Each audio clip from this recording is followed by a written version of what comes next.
Hey everybody, Igor from the Better Life Academy here. Another recording, another video, another pieces of wisdom from me, which I grabbed from my experiences and from experiences of other people, which I learned from like mentors and books and other sources of the information. Today, I wanna touch up on the topic which is very important to me, and I work with that and try to fix that for a long period of my life. And the topic is the time management. Can you manage the time? The first question I have for you guys. My answer is, and experience from my life is, no. You cannot manage the time. One of the reasons why can't we manage the time is just because we all have the same amount of time. So this is kind of the constant variable. It doesn't change from person to person. We have those same 24 hours a day.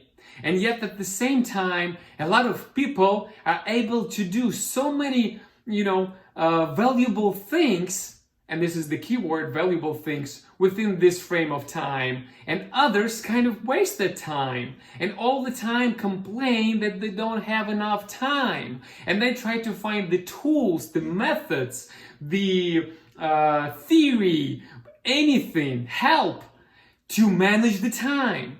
And I think when they do that, they put the focus in the wrong direction. And as we have already discussed with you in previous videos, where the focus goes, energy flows. And what you focus on becomes your reality. So you start to live in this bubble where you're trying to manage the time. But if you agree with me that it's not possible, that means that you kind of sign yourself up for the failure. That's why a lot of us procrastinate and at some point of our life give up, because we think we cannot but we cannot get those skills to manage the time. A lot of people, some way, they're managing their time, but we cannot. And apparently there are no other people or tools which help me to manage the time. But the reason for that is just because you cannot manage the time. Now the question is, if you cannot manage the time, what can you manage? Well, I think the answer is obvious and simple. You can and have to manage your activities. The things which you do in life, the things which you pay your attention to, the things which you focus on. And that's what differentiates the people from the ones who have the all time in the world and from the ones who never have the time. The only one thing, these people concentrate their focus and put their focus on the particular activities they choose and select for themselves, which are the most important in their life and bring the most value out of those activities. And this group of people, they do those things randomly. They do not evaluate them. They do not put any priorities to those things. They do not measure what kind of value those things actually contribute into their lives. And as a result, therefore, they feel like they don't have time for anything. As simple as that. So now another question is, how do you select those activities? Well, I will supply you with one of the methods. There are a lot of different methods out there, but one of the methods what I use is this categorizations of the activities. 3 simple categories, A, B, and C. A activities, B activities, and C activities. And I will explain you what I do with them. So A activities, those are activities which directly contribute to the outcome, to the goal which you set for yourself.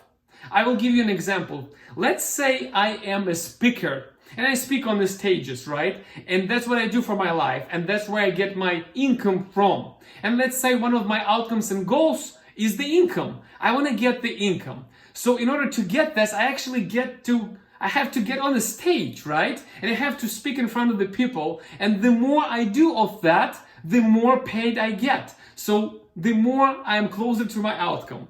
So therefore, for me, this is a type of the activities. This is the activity I want to put all my focus on and prioritize as the number one activity I want to do today, tomorrow, the day after tomorrow, the whole year. Another type of activity is B type of activity. Those are the activities which support A type of activities. So what do I mean by that? Well, in order for me, let's say if I'm the speaker, that same example, in order for me to speak on the stage, I have to get on the stage somehow. I have to find out where can I speak. I have to travel. I have to book my flight. I have to book the hotel for me. I have to understand the whole infrastructure. I have to set up some music, set up the equipment and everything. Those are the B type of activities. Without them, I cannot perform and do my A type of activities. But at the same time, I might delegate. In other words, I might leverage them in order for me not to perform them, but still for them to happen, right? I'm kind of getting into the solution here as well of how do I actually work with those activities.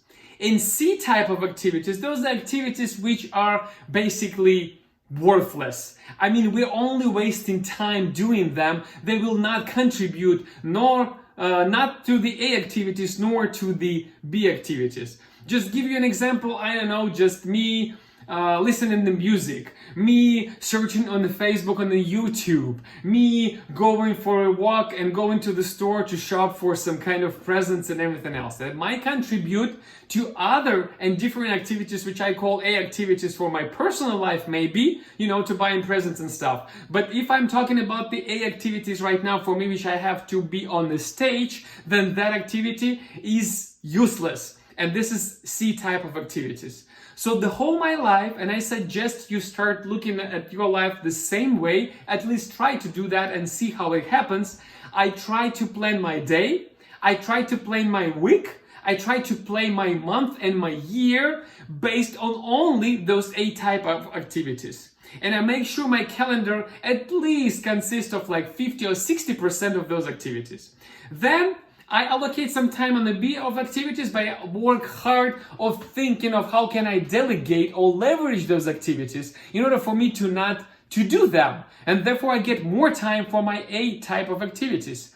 And I try and work hard to also understand what the C type of activities are, to fish them out of the groups of A and B type of activities and just put them aside, because I'm not supposed to spend my time there, because it's going to be waste. It's not going to bring me any value into my life. So that's one of the methods what I use, and it helps me a lot. As a result, I have put my focus, and I'm putting my focus only on the A type of activities, sometimes on the B type of activities. And if I do that, I get to the results and the outcomes a lot quicker. And therefore, I can make those results and bring those results and create those results, more of them, with the same period of time, comparing to the other person who also does the B, and C activities as well.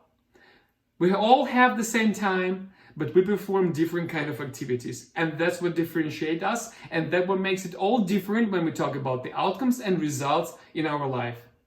So try to categorize your activities, try to evaluate them, and try to put the focus and schedule and commit to only A activities, and spend less time on the B and spend 0 times on the C activities. That's my advice and the exercise for you guys.